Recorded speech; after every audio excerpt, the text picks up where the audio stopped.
Hello, and welcome to your weekly diplomatic briefing for Global Conflict 1. This is the series in which I attempt to document accurately, or as accurately as possible, the many political conflicts and clashes within the Global 1 server. So let's get started, shall we? Focusing on the Americas, let's start with Canada and the United States. Canada is controlled by House 2 at the moment. They have allies with the United States and a couple of other houses. Let's dig into this.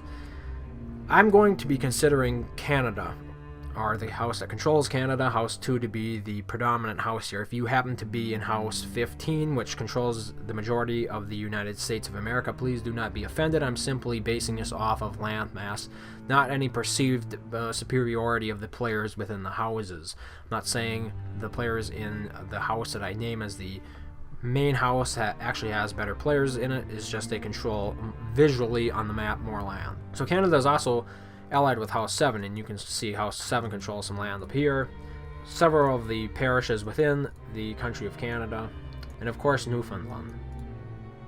They also control small bits of territory throughout the map, but I'm not going to really focus too much on that, because it's more important that you understand the relation between houses than you actually do the territory they currently hold, as that can easily change over time, really within the span of a couple days.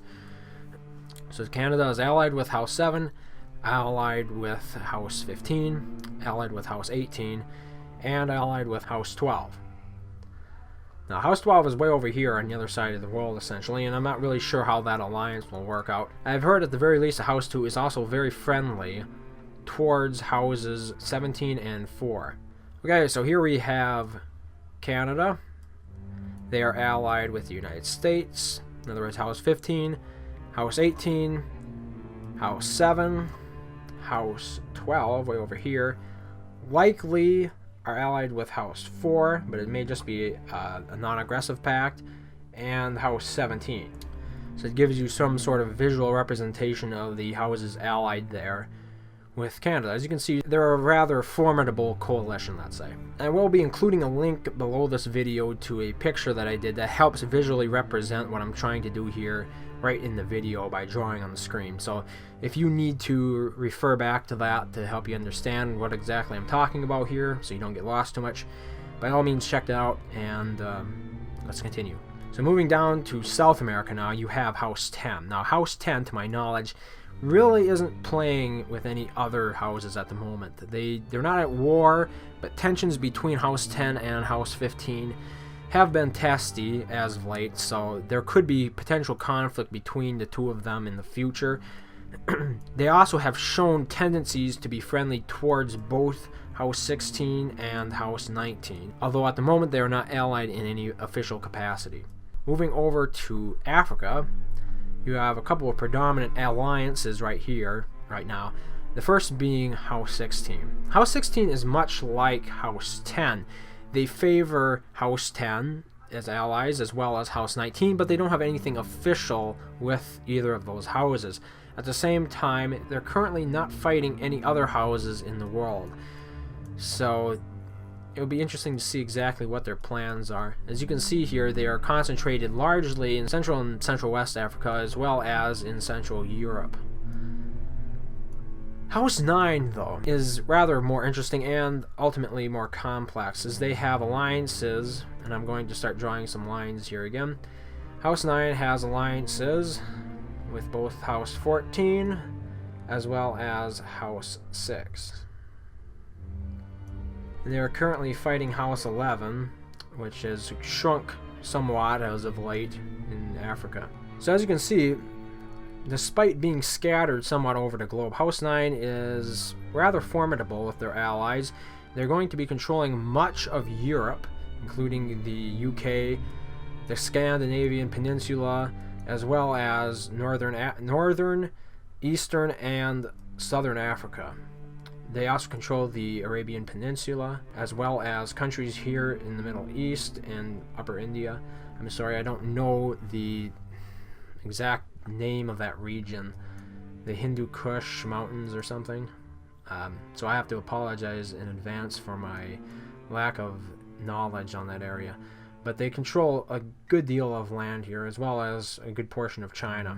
However, I think the most interesting house on the map currently, and the one we know least about, happens to be House 19. Now, if you look at the map currently, House 19 doesn't seem to be doing a whole lot, but they are the players that have moved over from previous worlds. They're Russian players, predominantly, that have moved over from previous worlds, and most likely we're going to be seeing, if this isn't already the case, an alliance between many of the houses here in Russia. So you've got House 8, House 20, House 5, House 19, of course, which I'm considering the main house. Maybe I shouldn't, because House 8 seems to control more land, but that could just be me looking at it wrong. So to help you visualize this concept, I'm going to be drawing a green line around all of the countries, essentially, and houses that comprise what I'm calling House 19. So of course, House 19 itself, as well as House 8. And you move over here into Europe, well, Eastern Europe at least. Romania and Moldova, you got House 20, which is at least friendly towards them. You got House 3, which is also friendly towards them, if not allies. So you're cutting out quite a good chunk here of land already. Oops, not House 9, but we're going to be moving up there. Things have changed a little bit since I last looked at this map. You're going to cut out here around China. Of course, Japan, or House 13, is also friendly with them. So you got that whole chunk right there. All of that land in a potential alliance. And it'll be interesting to see who they attack. Now, I've had players from both sides of it, or come to me with both sides of this argument.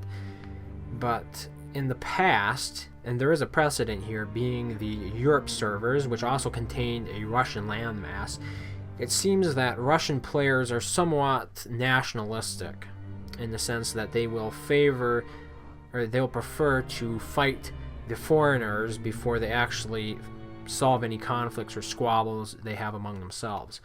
This makes them a rather dangerous enemy as opposed to other houses in which usually don't have the same nationalistic tendencies. So it's rather interesting. And so far, the house with the most satellites, of course, is House 19, the Russian house. And that is also the house I know the least about. Finally, it should be noted that there is a smaller conflict, or at least reports of a smaller conflict, between House 1 and House 3. Either way, the game is still in its infancy. That's only day 17. And we can see a lot of political shift in as little as a week. So, as always, take this with a grain of salt. To finish up here is a graph that I did, a visual representation. You will find a link to this picture below.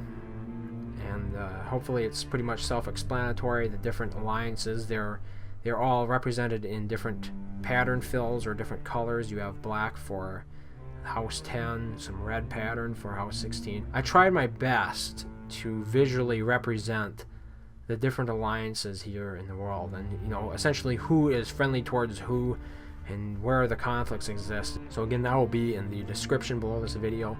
Check that out if you're interested in it. And if you have any information, if you are a diplomat or you have any information you'd like to inform me of, essentially, do contact me in game. As you can see right up here, my name is David Spy. That's all one word. And I do exist in the game, so you can just send me a mail, or you can even contact me on Skype if you want to. The Skype name is SHK David Spy. So that's pretty much all for now. Thank you very much for watching, and I hope to see you next week. Stronghold Kingdoms. What will you fight for? Play now for free.